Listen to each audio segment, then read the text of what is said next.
Welcome to Out of My Mouth, the program where raw thoughts meet unfiltered conversations. Join us as we dive into the depths of human experience, where we share stories, perspectives, and insights that just might challenge the status quo.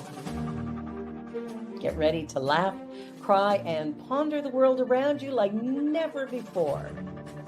This is Out of My Mouth.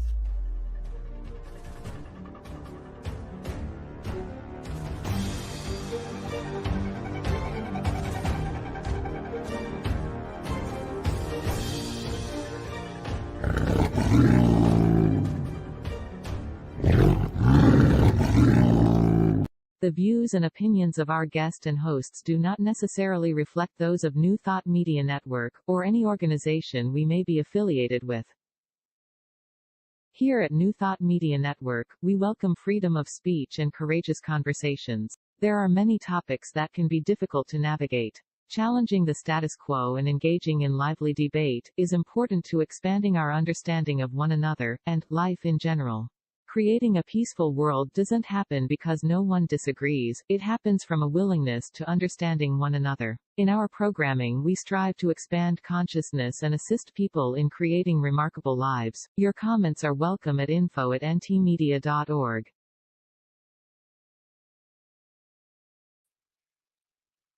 Good afternoon and welcome to Out of My Mouth. I'm Barbara Jean. And I'm Marg Dupuis. And welcome. Welcome. Well, let us begin with the land acknowledgement. As we gather today, we acknowledge that we are standing on historical and sacred ground. It is home to many diverse First Nation, Métis, and Inuit people from across Turtle Island. May we walk alongside our Indigenous family, recognizing our shared stewardship of this earth. Let us carry forward the spirit of unity, understanding, and resilience that we've been reminded of through our reflections. Let us hold in our hearts the intention to learn, to support, and to advocate for justice and sovereignty for us all. In doing so, we acknowledge our interconnectedness and the strength that comes from standing together in truth, respect, and love. May this intention guide us in our actions and thoughts, inspiring us to contribute to a world where the dignity and rights of all are honored. Let us be mindful of the role we play in this ongoing journey towards healing and unity. By making this acknowledgement, we strive to be allies and take an active part in reconciliation by honoring the land, the history, as well as the unique heritage and culture of the Indigenous peoples. This fosters our commitment to create a world that works for the highest and best good of all life. Please take a moment to acknowledge your personal commitment to the land that you are on and the path you choose to walk going forward. Miigwech. Thank you, Barbara. I love the words and the message behind the land acknowledgement. So thank you. Thank you. And now it's my pleasure to welcome back Dr. Laura Quirk, friend, bestie extraordinaire. Laura is a full-time professor at the Conestoga College. She has been teaching at the university level since 1996. She has an undergraduate degree in archaeology, a master's in anthropology, a master's in history, and a PhD in history with a minor in archaeology. Before she was a professor, she was on a disability pension for 17 years due to MS, multiple sclerosis. And it was during that time that she managed to get her degrees. And before that, she had her first career. She owned an art gallery. Welcome, my friend, Laura. Welcome, Laura. Thank you so much. It always sounds so funny to hear all that. So thank you so much, Mark. Yeah, it's a pleasure to be back. And it's very wonderful. Thank you for inviting me again. Well, and we're just really excited about this course that you just completed teaching, Why Normal Sucks. So let's talk about that a little bit. Yeah. So when I was here at first, I had only had, I think, 2 classes the first time I was here. And then maybe, I think I was here 2 or 3 weeks later. So it wasn't too far into the course, but I was excited about it then. But wow, wow. The things that came out of that course just blew my mind. And while I love teaching anyway, this was by far the most meaningful and an incredible teaching experience I've ever had. One of the reasons it's fascinating, really, that sounds sort of funny, but in the world we live in, I'm on Zoom and students just don't show up. And it was a night class, and it's especially, night classes, students just don't show up. And I had 44 students in the end, and the lowest number of students that ever showed up was 28.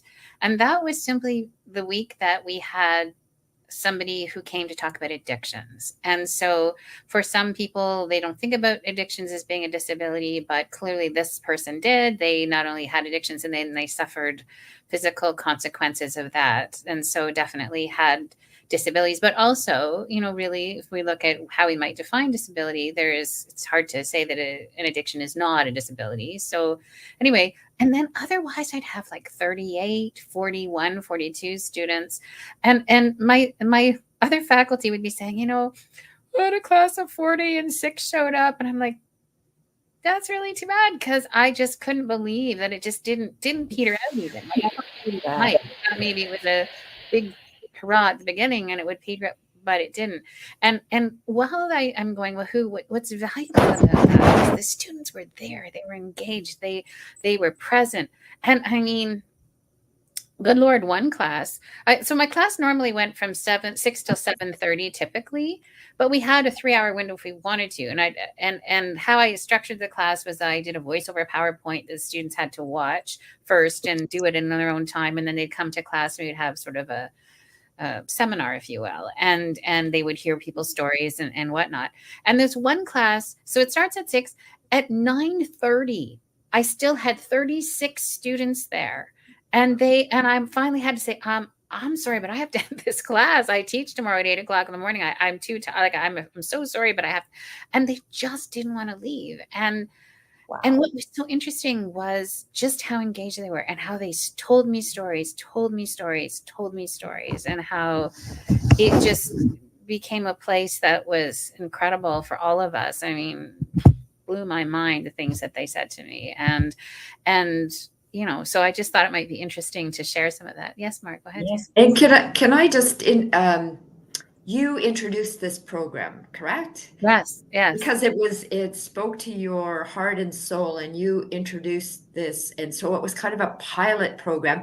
I don't know if that's what you call it in the university lingo, but it was like a pilot program, and I think it may be successful and continue on. And Yeah, you're absolutely right here. So initially, this disability minor, for which this new course, Why Normal Sucks, was the first course. And I was told, look, this is just, we'll see if it works, if anybody wants to take it. And somebody did say to me, well, who would want to take this course? Nobody's going to want to take this course. And I just kept saying, trust me, I think they will. And they wanted it to be something else. And I just kept saying, no, it needs to be this. It needs to be a disability minor. Anyway, so yes, and you're right, Mark. Not only did it feel successful to me because of the numbers, and I thought my bosses would be pretty happy with that, but unbeknownst to me, it turned out, I think 4, I don't know if it's more than 4, but certainly 4 students contacted my boss, unbeknownst to me, to say this course needs to continue, this program needs to continue. And, that was just thrilling to me. And since the course is over, what's been really fascinating is, so only 6 programs were offered this course. We have lots of programs at the college at the degree level. Another program I let come in, which is typically our class numbers are supposed to stop at 40. I let another 5 in because it was from an outside program. But in any case, so not very many programs were offered it. And since the class is over, I have been approached by 3 different programs saying, you know what, we think we need to make this as part of the required program. So the third one was just last week. And so it's like, are you kidding? So as of 2025, some programs are now talking about making it a required element in their programs. And, you know, one of them is nursing. Hello, that makes perfect sense to me. Yes. But the other one that really surprised me was the early learning students. Now I had 6 of those in the class, and they were totally into my course. But they ended up going to their chair and saying, this course should be part of our program.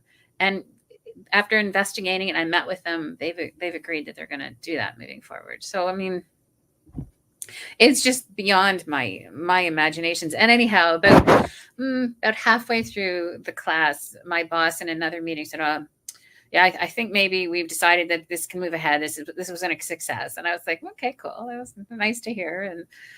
And actually, what was really funny was he told me he was going to come to visit my class, and it just, the day he was coming was reading week, so that wasn't going to happen. So I just didn't know he was coming. And at the end of one of my classes, I had a student say, Laura, there was a person named X, and Adam is my boss's name. And Adam, he's not in our class. What was he doing here? Do you know him? And I was like, wow, he hadn't identified himself. He wasn't on camera. I didn't see him. And I didn't even look for his name. And he later said, yeah, it was a good class. We'll talk later. You know, and we haven't talked about it. But I mean, it's just obviously hit a nerve. And so, yeah, I'm really excited that it's becoming bigger really fast. So, yeah. And when can we expect the book? Do you know what? You're not the first person to ask me that. And I mean, I've always thought I would maybe write my story bigger than the Hope Project, which is just one little element of my life. And this would certainly be a big chapter or 2 or 3. But I just kind of think, I guess I'll know when it's time. It's not over yet. So I'm not really sure how much of my story I'm quite ready to, I don't know. But anyway, this would be prominent. And it certainly blew my mind. So, and I do want to say, by the way, before I say anything else, that this course is not just my doing. There's a team of us, and specifically my colleague named Kate. She's the person who helped me. We developed the program. We developed the course outline. She is actually doing the second course, positive psychology. She's the one doing it. She helped me with normal sex, and I'm helping her with positive psychology. But she's the expert there. I was the expert here, and so. Anyway, long story short, like but it's not just Kate either. It's people in the curriculum. It's my boss. It's other faculty. Like this has been a labor of love from more than just me. And so and my students, I mean, my students coming on board, it just feels like it's a much bigger thing than me. So that's what's really exciting about it. That's very exciting. Yeah, it really is. If you had a moment to describe through the whole turn, is there anything that really stood out for you? I know that's really difficult question. You know, there were many such moments, Marg, and I suppose, oh wow, well, I already shared this story with you the last time, but after I shared my story about MS the one night, the one student stayed after and told me that she had tried to commit suicide 2 weeks previously. And this was the first time she felt hope after listening to my story. And so that blew my mind. But there were many times the students reduced me to tears, staying afterwards to say things to me. One of the other perhaps profound ones for me really was I was talking to the students about what intersex is. I talked about, it was a class I had on sexuality and disability. And yes, people in a wheelchair might want to have sex, you know, and so this was almost shocking to my students because I think our culture says, look, if you're in a wheelchair, you're a non-sexual being. And so it was interesting to go there. And also in that class, I talked about what intersex is, which if you don't know, it is people who have the same, like they have perhaps a vagina and a penis, or testicles and a clitoris, or maybe they have even hormones, female hormones and male hormones that are extra or different in their body. And so their bodies are quite different in historically, at birth, when if this was evident, oftentimes a choice would be made: you will now be a boy, you will now be a girl, because they cut off the parts that were specifically usually cut off a penis. But since we seem to like boys sometimes as well, they would do surgeries to change it so that there was anyway. So I was talking about intersex, and I had a student private chat to me and say that nowhere in their life had they ever been taught about intersex, and they themselves were intersex, and this was the first time in their life they were coming out to somebody to tell them. And it was just really powerful and wonderful. And what was so interesting as well is, in my course, I didn't expect this, but students came out to me all the time about all kinds of things, about the things that they were hiding, not talking about, sexuality, gender, but many other things as well, diseases, addictions, etc. And in that same class, there was a number of my students who came out and said, look, and I'm part of the LGBT plus community, and I don't know anybody who's intersex. And it's part of our community, but I don't know anybody. And literally around the class are going, yeah, I don't know anybody. I don't know anybody. So then I said to the students, yeah, well, you know what's interesting about intersex? It's as common as somebody having red hair. So if you think about all the people that you know who have red hair, we obviously know a lot of people who are intersex, or at least have had interactions with them. So anyway, that was a really profound experience. And the students felt heard. They felt like, and that was the way they described it to me. They felt heard, they felt acknowledged, and that they felt that their life was being represented for the first time ever. And so, those are the kinds of moments, in answer to your question, Mark, that I had in this class, that just, what a privilege, what an honor. And I learned so much from them. It wasn't just me teaching them either. It was really a two-way street. And so there's many, many examples, but those are two of them, the most profound, I think. But I know I've told you our many stories, so I don't know whether there's anything in particular you were thinking of when you asked me the question. No, just general, because I know how profound it was for you, and I know there's perhaps an award happening down the road here, and Barbara doesn't know that, but I don't know if you want to speak to that, Laura, that you've been approached. Okay, this might make me cry. This is a talk who knows if I'll cry. Yes, a very dear friend of mine a colleague has nominated me for the Teaching of the Year award, and it's based on this development of this course, and it's, and I have accepted the nomination because I think it's more than me. It's an acknowledgement about people's efforts far more than me, including my students. Like, I think they'll feel really good if it's acknowledged. And so I'm pretty excited just about, about that. So yeah, yes, an answer. I'm pretty emotional about it, because honestly, when she asked me, I was a little puddled, because I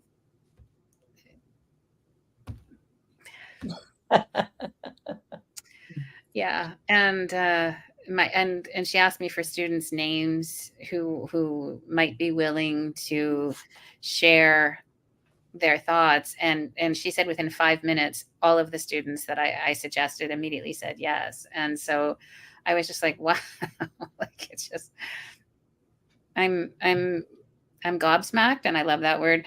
And at the same time, I'm just deeply moved that this is something I really, I know people say this, that you get nominated, and so it's just in the nomination, but it is. I've won just because this is something that's being acknowledged and appreciated, and it's deeply moving to me. I mean, if there's ever a time in my career that this is a thing, then this would be it. But at the same time, again, it's because it's not just about me.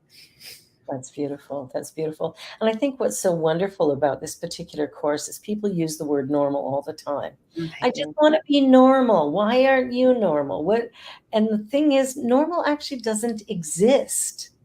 And Yeah. it's such a, so, when you first talked about why normal sucks, I'm like, yeah, you know, it's Well, such a bullshit statement. yeah. Normal. Yeah. We could switch it for mediocre. That's what normal is.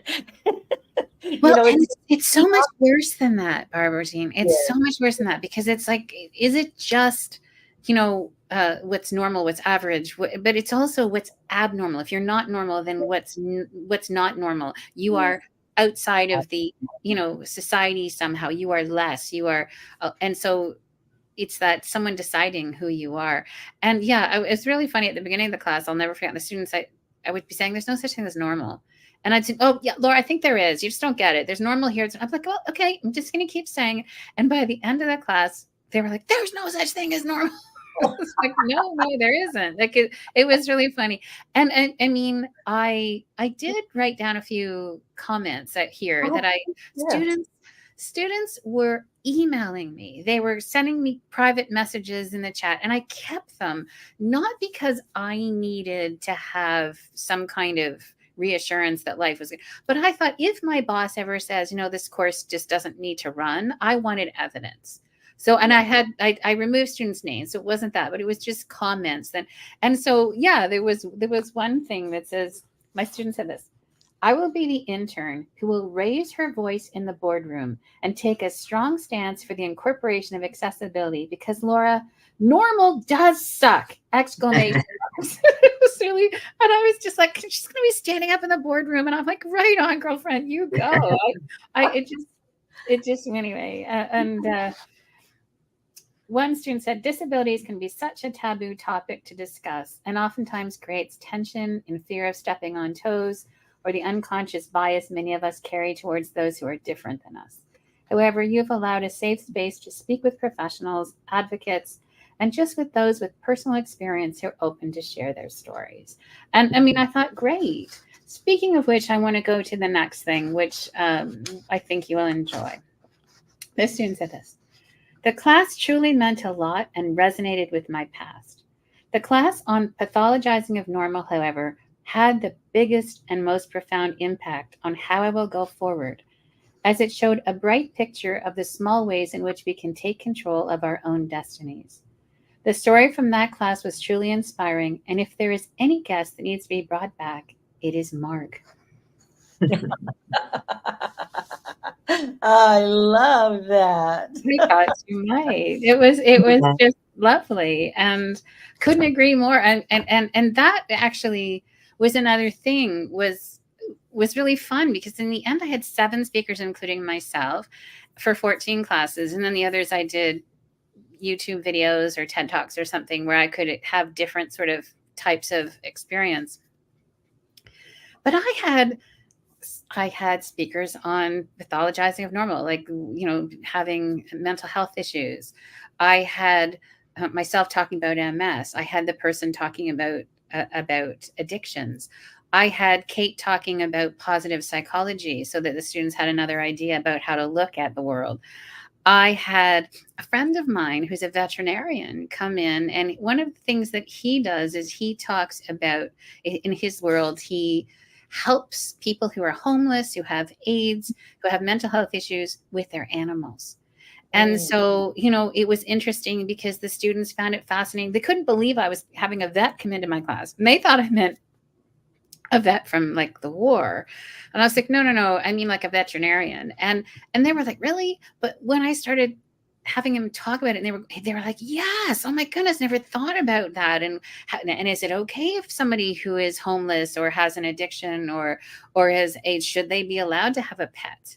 I was like, of course, but it was fascinating. So there was that. And a friend of mine talked in our last class, really, he has Addison disease, and he has no stress hormone. And so he was trying to talk to the students about what it's like to guess how much stress hormone one needs in their life on a daily basis in order to survive. And it was a fascinating conversation where the students didn't even imagine that somebody could be without stress hormones. And so, and any other hormones for that matter. And so just there's all of these interesting ways that we looked at so many different. Oh, and I had a friend who's a historian, and she talked about the history of disability in Canada and how hard it's been to find those stories, because who gets to tell the history? It's by, for, and about white, usually Anglo-Saxon men, and so the people who are literate, who have the power. So if you have a poor child who has a disability, you're going to hide them away.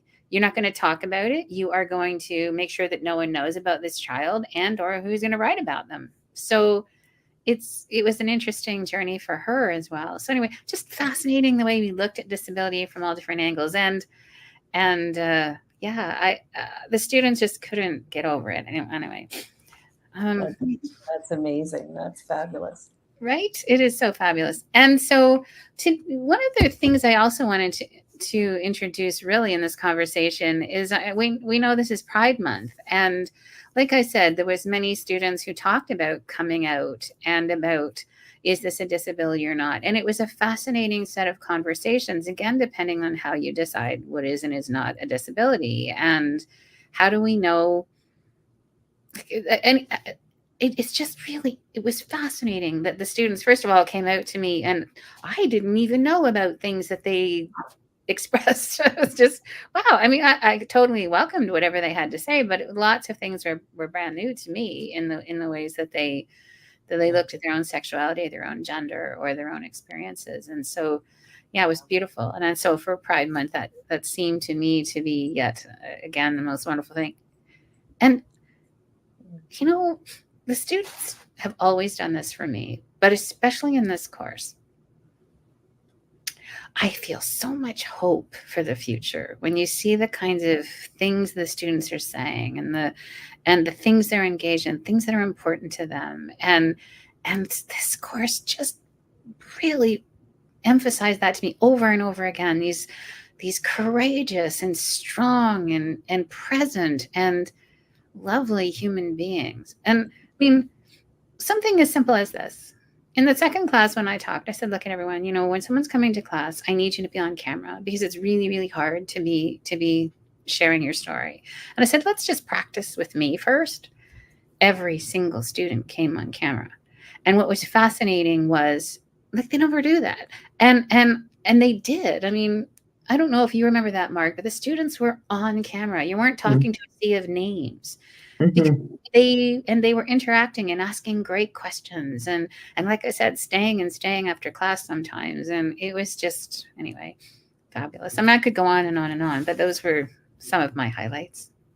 Well, I just love that, because I think that really speaks to something that is of utmost importance in our world right now, is the different levels of ability of each individual and who decides. You know, this is excellent. Well, we're going to go on a brief little commercial break. You're watching Out of My Mouth on the New Thought Media Network. Our guest is Dr. Laura Quirk, and we are going to be back in just about 2 minutes. Don't go away. People of African Descent New Thought Group proudly presents Celebrating Our Soul, Consciously Creating Change at Unity Village, Thursday, August 1st through Sunday, August 4th. Some of our greatest keynote speakers, some of our finest musicians and vocalists, some of our amazing and experienced panelists, and some of our fabulous masterclass presenters will be there for you at Celebrating Our Soul, Consciously Creating Change at Unity Village this summer. Regular registration ends June 30th, so don't delay. Register today at padntg.com. Sponsorship opportunities are available at padntg.com. Volunteer opportunities are available at padntg.com. Go there now, padntg.com. See you there.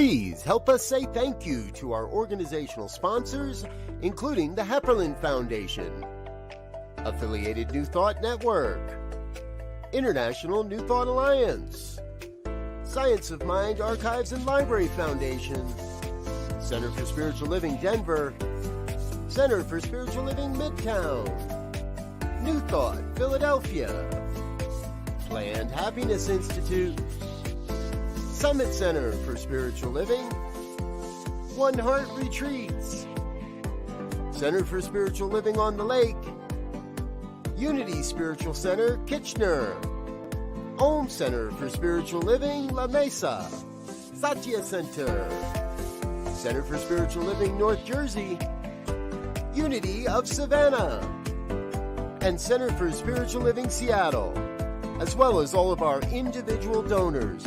Thank you for making New Thought Media Network a place to be. Please come be you. And remember, like, share, and subscribe.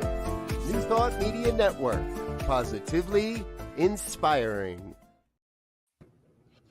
Welcome back to Out of My Mouth, where we're having just beautiful conversations that sometimes challenge the status quo. Love it. I might stir the pot here because I'm going to bring up the word tolerance. Laura and I had a conversation about it yesterday, and I was saying how it really bothered me because I don't want to be tolerated, maybe put up with, but not tolerated. And Laura, you gave a really good example on how I could integrate into my awareness, I guess, how tolerance or tolerate could be tolerated. Okay. So did you want to speak to that?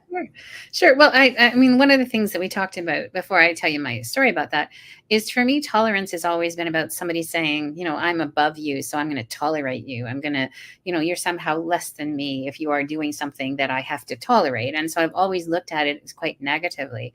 But I have dear friends who are quite a bit older than me, not quite a bit, but older than me, and come from that mindset of saying, those gays.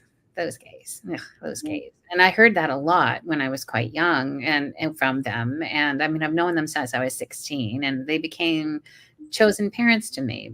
And so very close. And so when I was hearing those gays, I'd just be like, okay, not so much. And what was interesting, though, was they started meeting some of my friends and people that matter to me that are gay. And so they started, well, okay, we can put up with it because it's you. Sort of attitude, and so there was this place of tolerance in the middle before they got to a place of embracing, in fact, difference and people who were gay. And so they went from those gays to, wonderful, and being very warm and loving. But that place in the middle was a place of tolerance, or at very least, they tolerated because they loved me. So therefore, I'm not like everybody else. So that was sort of, again, that sort of middle ground where they weren't too well.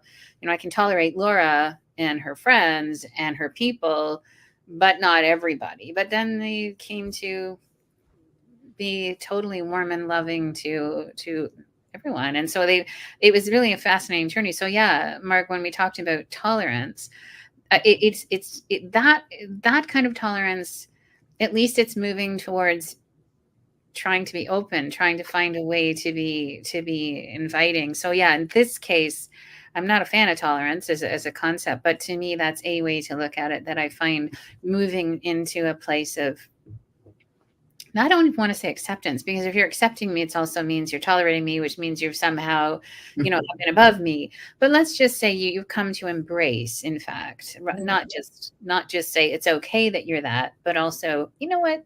It's good that you're that. It's good that you're happy, good that you are X, whatever that is. And so, yeah. Mm-hmm. So that was my story that Mark was talking about.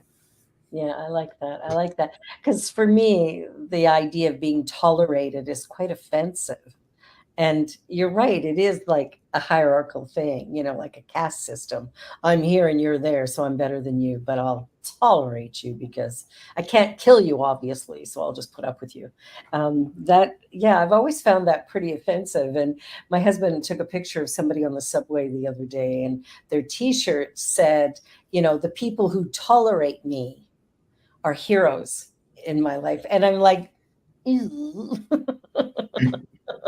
Not a fan. Wouldn't wear that T-shirt. Yeah. I would never wear that T-shirt.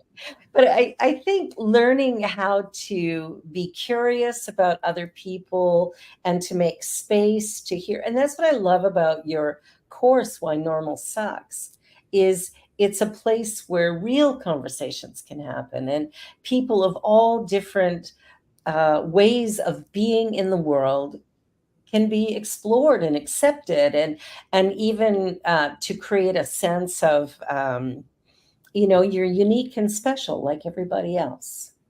And Like if celebrated. everybody Barbara, and it was celebrated, celebrated. It wasn't even just, we'll put up with you. It was a celebration. It was, and yeah. that's, yes, you're right. Actually, I did want to share a couple more quotes that I was looking at just over your break, because I think it speaks to some of what you just said. Thank you so much for creating this course. It is truly life-changing. Scream it from the rooftops. The change needs to be made. Yeah. And I, right on, scream away. I'll be screaming along with you. I just thought that was so great. And I love this one. I learned from this class that it's not my fault that I have challenges. I should not be ashamed or embarrassed to have these struggles. I find myself becoming tearful as I write this because I feel as if a weight has been lifted. There is an entire class where students are learning that it's okay to be different. Mm. And I was like, wow, yeah, there is. and this class taught me a lot, but most importantly, to appreciate life, stand up for myself, and be strong and resilient. I mean, student after student, like in the very first class, when I asked them, like, why are you here? What do you hope to learn? We had this most incredible conversation. But I think one person said they had a disability, and a couple people said they knew people with disabilities, but that wasn't the reason they were there exactly. But as the class went on, more and more people shared all kinds of things. Actually, Marg, you asked me, there was another one that came to me in the break that was really, really powerful to me. And this was a student after I shared my story about MS, and they wrote me an email that night that just left me in a puddle of tears. And the student said that they had cystic fibrosis and that they had hidden that their whole life. They didn't want anyone to know that they, but they suddenly realized that they're not going to hide anymore. They're 20 years old and they're not going to hide anymore. That was what they took from my class. And they said, and from what I said, and they also said, if they were half the woman that I am, they'll be proud of themselves. And I was just like, I mean, honestly, I like, they just said things, and students do, they say things if they don't like it, but boy, they say it if they do like it too. But those kinds of experiences of them just telling me these things, thank you for creating this course. It has already been truly life-changing for me. And it's just like, what? Just really, like, and I do know, having been a student, that there's maybe a course or two that you remember the professor, or you remember the course, or you remember the material as being so powerful and meaningful. And I think together the students and I created that, I really do. They often said I created safe space. It's like, no, I didn't. We did it together, and it was brave space. Everybody was brave in what they said. And so, yeah, it was really, really great. So those are there was more. There was many more. I have pages of comments the students gave me. Wow. But those were some of the highlights. Yeah. And I love what you just said about we did it together, because really teaching or anything like that, it is a collaborative effort. The class will move according to, it's like you have an idea of what's going to be presented, but depending on the conversation, that shapes it and gives it life. And that's what makes it really, really land. So good for you. You should be the teacher of the year. That's great. Not me, it was us. It wasn't just me. I mean, I wasn't going to bring that up, but Marg wanted to bring it up. But I am proud of it. I'm proud of it. Of course. Just Yeah. yeah. I was thinking title. Sorry? I sorry, Barbara, you were Go ahead. Didn't I think my computer is being a little bit wonky. No comments, Laura. So you're the title of your course, Why Normal Sucks. You were saying that there were only a few who coming into the program identified as having a disability. And so I suspect the title was like, I wonder what the heck this is. This sounds kind of quirky. Maybe I'll come and investigate that. I know. Quirky. Very, thank you very much. People like to tease me about my last name. Yes, I did have students in that first class say that it was the title that got them. But then when they read the description and they started thinking about it, they were like, oh yeah, I want to take this course. And I've had students say, well, I've told my friends about it, and I am quite convinced that we will have I'm teaching again this fall, because now that it passed, yay. So now we're starting over so that the students in the fall can actually start to take the disability, because this is the first course, Why Normal Sucks. We're also offering the second course, and we're just going to roll it out and continue with the whole disability minor one semester after the other. And so my friend Kate is doing positive psych this fall as the second course in the disability minor. And, I'm just so proud of her and so excited to be doing it. She is going to knock the socks off the students. Just knock the socks off them. It's so beautiful. And you were right when you were commenting that, or I don't know if it was you or Mark said it, that, you take these programs and all the years of education, and there might be one or two classes or teachers that really stand out. And I remember studying journalism, and the one teacher who stood out, surprisingly, was a lawyer, and he was teaching Canadian politics. And that could be a real dry, boring subject. But he made it fun and interesting and intriguing. And the teacher really does make a difference. So I just want to say to you that anybody could teach this class, but I think you have the right attitude to bring it to life. You have this welcoming energy about you that creates sacred and safe space for people to be able to delve into the depths of who they really are and bring that out. So good on you, because not everybody can do that. I have two teachers in all my years of schooling and post-secondary that stand out for me, only two. And so it really is an accomplishment. So congratulations.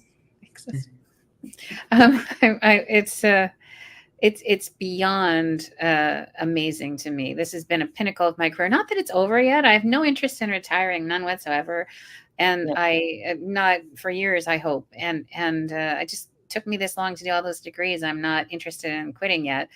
And are you kidding? I've got the greatest gig ever. I mean, getting to do this has just been really super. I don't know if I actually even told you what the other two courses are in the disability minor. Did I ever tell you what the other two are? I mean, so I said Why Normal Sucks is the first one. It's the prerequisite. And then the second one is positive psychology. And I actually had somebody challenge me the other day and say, well, what the heck does positive psychology have to do with disability? And I said, well, actually, the reason we wanted to do it is I know that I am an unusual individual with MS who's positive, who has a good attitude. And so many of the things that turn out to be in positive psychology, which, as I've told you in a previous podcast, I didn't even know I was doing mindfulness and things like that.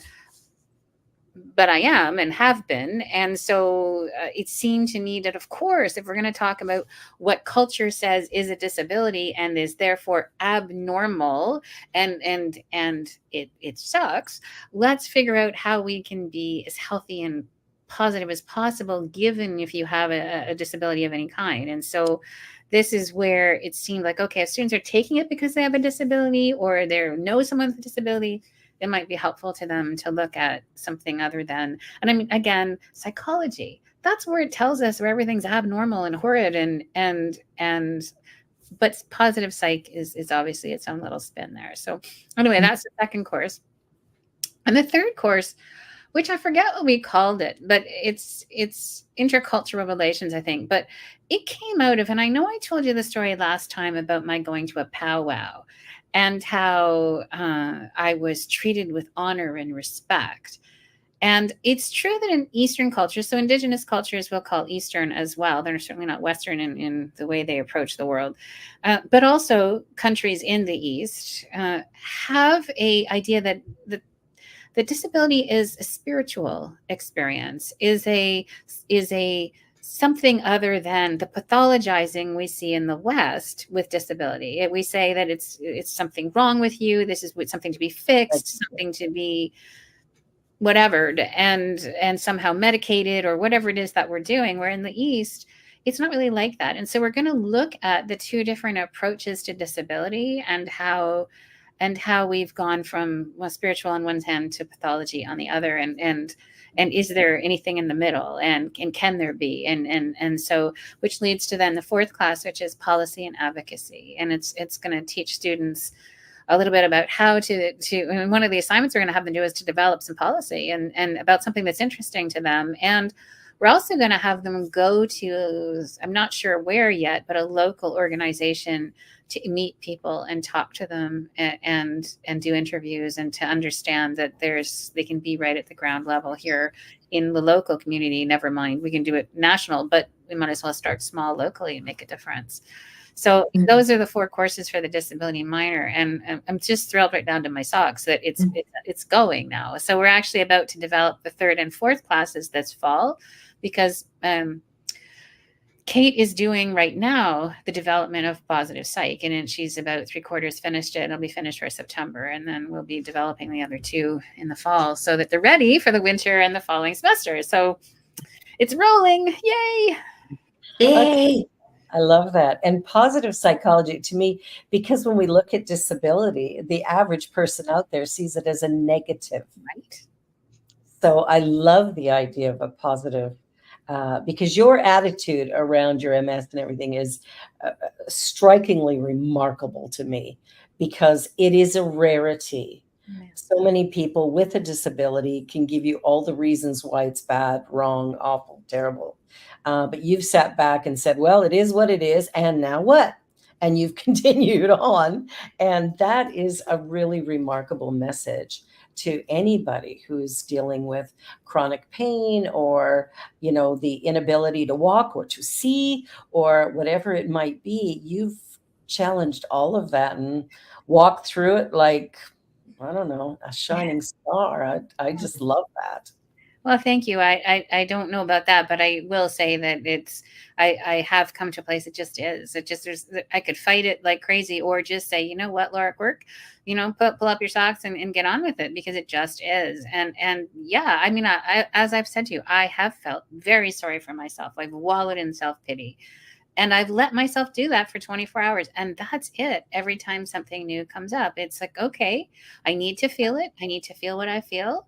And also, I need to say enough already. And so that's how I handle it. It's not how anyone else necessarily is going to handle it, but that's worked really well for me in a body that's changing all the time. From one time to the next, I don't know what's going to happen. And so, and that was really hard when I was young. It's actually, interestingly enough, less symptoms as I've gotten older, and I'm handling it better when I do. So, but yeah, I thank you for saying that. I certainly wanted the disability minor, and especially Why Normal Sucks, to show students that it's okay. It's okay to be whatever you are, whatever that means. Well, and as you were talking, I was thinking about a phrase I use with my students all the time, and that is, whatever you resist persists. Mm-hmm. So because you only give yourself that short window, okay, I get to be in the mud for this long, and then I'm done, I'm moving beyond. And you just said something really remarkable, that when you were younger and you were kind of resistant to it, you had more symptoms and everything than now, where you're going, it is what it is. Each day is new. I'm just going to do the day the best I can. And all of a sudden your symptoms are fewer. That really speaks volumes. about how the mind can trigger responses in the body. So couldn't agree more. I have believed that as I've gotten healthier emotionally, I've gotten healthier physically. And as I have, I mean, again, like I've got this list of things that one could say, I have this and this and this, and therefore I'm sick. But it's, if you ask me, I mean, I have diabetes now. Well, it's pretty well managed, but diabetes, asthma from MS, multiple sclerosis, and yet I've never felt healthier. So it's just, and when I said that to my doctor one day, she's like, yeah, okay, Laura, thank you. And I was like, no, I mean it. I do. I feel healthier than I have ever felt. I don't remember feeling healthier. And so, yeah, I think you're right. I think it has a lot to do with it that I've decided to be healthy. And again, when my neurologists look at my MRI and they'll say, well, we can't explain you shouldn't be able to walk. Well, but I can. And so I just think I decided. I don't know what else to say. I've just decided to be as healthy as I possibly can. And yes, you're right. I'm not typical of someone with MS. I know that. I mean, I've been on the call list for MS for years to talk to people who are newly diagnosed who are not handling it well. And I'm happy to do that. I don't know how much I plant seeds. Maybe I do. It just is what it is. Yeah. Well, I can tell you, you're an amazing support for somebody going through a challenge. I'm sitting here thinking, and I don't know, this just sort of came up like a puff of smoke. Okay. I know, Laura, if you were to walk by somebody smoking, I know that can be dangerous for you. Mhm. And so I wonder if you could speak to that. However, I also know that I don't want to stomp on people's rights neither. People have the right to smoke, right? However, I think it is important to educate those who are smoking what it can do and maybe how they can respect you. Thank you so much. Yeah, at the college, back before COVID, I asked for 5 years for a smoke-free door. And, it took them a really long time to come up with a smoke-free door because I have MS-induced asthma.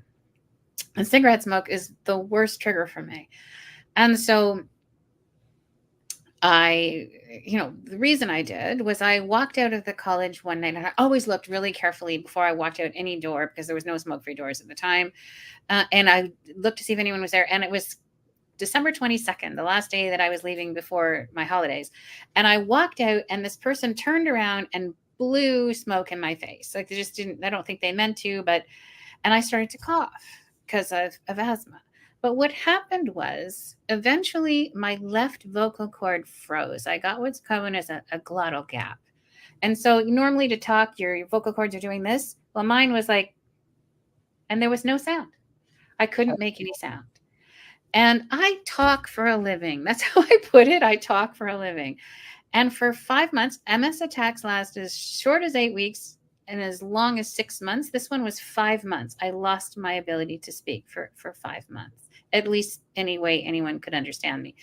And it was painful, very, very painful. And anyway, the thing that frustrates me about smoking was eventually the college said, oh yeah, here's your smoke-free door. But I had to walk by smokers to get into the smoke-free door because there would be ringing around there and people would be abusive to me. And it's my right to smoke. And I was like, yes, it is. But it's my right to breathe air that doesn't have cigarette smoke. And I can't breathe your air. You can breathe my air. Like, I can't breathe yours. And it actually happened a second time during my time at Conestoga that I lost my speech. And this one lasted 4.5 months. And same problem. Now, I've had another speech problem that isn't related to that. But when I start coughing, I've got asthma and I cough and I cough and I cough. And, it's dangerous that I'm coughing. And when I lose my speech, when something happens here, it's in your brainstem. And this is the dangerous symptom for MS for me, because it was described to me by my neurologist that you have the brainstem, which is in a really small space. And as it starts to, the brainstem swells from the damage, he said, it's like there's a balloon in a box and it's blowing up. And there's only so much space before that balloon is going to go kaboom. And I would die. This is not about, so it's not just that I can't speak. It's dangerous. So when people are around me smoking, I'm, constantly, whenever I'm out, I'm vigilant. I'm watching. Is anybody smoking near me? And people are like, I'm outside. It doesn't matter. It does matter. It does matter. Believe me, it matters. You think it dissipates for you. It doesn't for me. Yes, since wearing masks from COVID, I'm taking less cigarette smoking, which has been good. I speaking of coughing, I do wear a mask for almost everything when I'm out and about, because I'm autoimmune compromised, but from medication. But anyway, in answer to your question, Mark, thank you for asking. Like, I do appreciate it. Someone's right to smoke. I do. I hope they understand it's also life and death to me that I can breathe air that doesn't have cigarette smoke. Wow. So I'll just, pardon me, dear? An important message. Yeah. We can get very self-centered about my rights, but we live together, and everybody's rights they all need to matter. So thank you for sharing that. I think that's great information. I had no understanding of that. I mean, I'm not a smoker, but I know I find it really uncomfortable when I walk out a door and it says no smoking for 9 meters and everybody's standing beside the door smoking. And I find it offensive, but it's not going to kill me. It's, I don't like the smell of it, but that's the extent of it for me. So thank you for providing that information, because that to me is extremely important, that we care for the people around us to the same degree that we care for ourselves. Agreed. And I completely agree with you, Mark. People have a right to smoke. I'm not saying they don't. It just, you're right. And I mean, how many times I would go out to the college and there'd be students huddled by the door because it was cold or it was raining and they were smoking, just in front. And it's like, you don't understand. You don't understand. In a smoke-free door, oh my God, the abuse I got, for that. Now, because I'm an older woman, sometimes the students would start to be abusive and then they would shut up because they would realize perhaps I could be their professor. But lots of times they didn't stop even there. So, yeah. Wow. Well, thank you for being here today, and thank you for sharing that. Thank you for sharing, letting me be here. Yeah. So grateful. We've only got 2.5 minutes. Final thoughts. What's one thing we want to leave people with today? You're asking me or you're asking Mark? Who are you asking? Asking you first, Laura. Oh, me first. Final thoughts. Normal sucks. And there's no such thing as normal. And I want to live in a world that we embrace this idea that there is no such thing as normal, that and that no matter what you are, it's perfect and wonderful the way you are, and that you're not abnormal if you are quote unquote not normal, and just embrace your difference. It's what we want to do. So yeah, that's what I want to say. I love that. What about you, Mark? I think get curious, putting it out to people, just get curious and maybe be more thoughtful. I love that. I love that. And I'm just going to say, don't resist your life. Your life is yours. It's unique and special to you alone. And because it is, it makes it really, really great for all of us who are willing to be curious, because we get to discover more about you and other lifestyles. Thank you so much for being here today, Laura. Thank you to you, Marg, always wonderful. Our beloved sister Cheryl is off at Unity Village having a spectacular week, I'm sure. And we look forward to her being back next time. So have a wonderful week, everybody. You're watching Out of My Mouth on the New Thought Media Network. Be sure to like, share, and subscribe. And we will see you next time. Thanks for being here. Bye. Thank you. Bye.